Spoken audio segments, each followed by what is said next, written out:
AP liquor scam కేసులో కీలక పరిణామం చోటు చేసుకుంది. ఈ కేసులో ఆరోపణలు ఎదుర్కొంటున్న ముగ్గురు కీలక వ్యక్తులకు ఏసీబీ కోర్టు బెయిల్ మంజూరు చేసింది. అసలు ఏం జరిగింది, బెయిల్ ఎలా లభించింది, కోర్టు విధించిన షరతులేమిటో ఇప్పుడు తెలుసుకుందాం.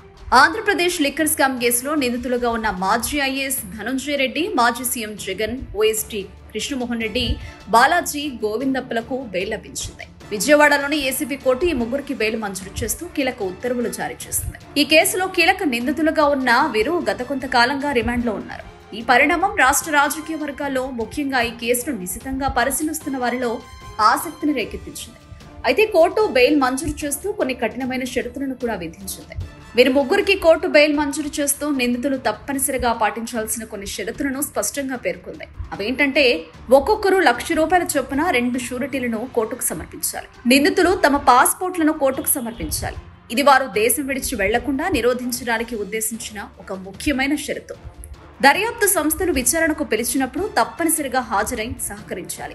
ఈ షరతులకు ఒప్పుకున్న తర్వాతే నిందితులు జైలు నుంచి విడుదలయ్యే అవకాశం ఉంటుంది. ఈ బెయిల్ మంజూరుతో ఏపీ లిక్కర్ స్కామ్ కేసులో తదుపరి పరిణామాలు ఎలా ఉంటాయో చూడాలి. దర్యాప్తు ఇంకా కొనసాగుతున్న నేపథ్యంలో ఈ ముగ్గురికి బెయిల్ రావడం ఇప్పుడు రాజకీయ వర్గాల్లో పెద్ద చర్చకు దారితీస్తుంది. అసలు నిజంగా లిక్కర్ స్కామ్ అనేది జరిగిందా, లేదంటే కేవలం వైసీపీ పార్టీ మీద కక్ష సాధింపులో భాగంగా టీడీపీ కేసును వాడుకుంటుందా? మీ అభిప్రాయం ఏమిటో కామెంట్ చేయండి.